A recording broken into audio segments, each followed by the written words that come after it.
everybody, Dave Weiss here for the Glue Bomb Show. Well, today I'm back in the bunker, down in my basement studio. Still a little chaotic, but I'm having fun down here, so we're going to keep rolling. Today I'm going to share with you my next build.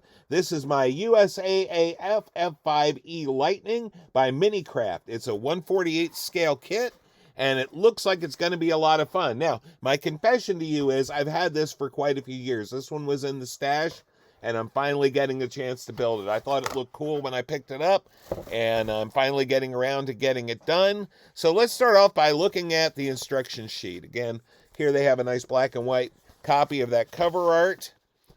And then it says, based on P-38 fighter, the F-5 was a long-range photo reconnaissance aircraft used by the United States Army Air Force in World War II. Equipped with cameras instead of guns, the F-5 flew fast and low and was among the most successful reconnaissance aircraft used in World War II. All right, so that's what we got. Now, if you look on the inside, the first thing you see is a really nice sprue description. Shows you where all those parts are. I like that. And then it shows you how to build the cockpit and mount that into the lower fuselage pod. And then we have, let's see. Sorry, these are not coming apart all of a sudden. And then we have putting the instrument panel into the upper wing, and main landing gear, left boom and right boom, and the main component assembly. Of course, after we do that, we'll be doing a lot of puttying probably. And then finally, we have the last details, including a couple drop tanks and bombs, which I will probably put on. And then we have finally the painting instructions. Looks like there are two different versions of that. And painting and decoration instructions, I should say. So this is what we got. This is Minicraft.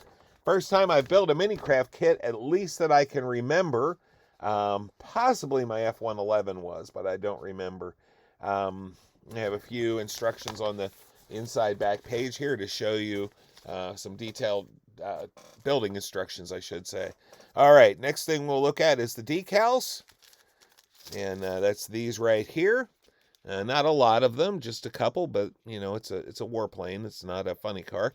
And so we're going to add those. Now, my concern, of course, is that these will, at being pretty old, and that they might have gotten damp and they might not be useful, but we'll cross that bridge when we come to it. I see a couple on there that I'm not going to need in the finished build, so maybe I'll just take one of those and make sure they stick. All right, let's have a look at the sprues now.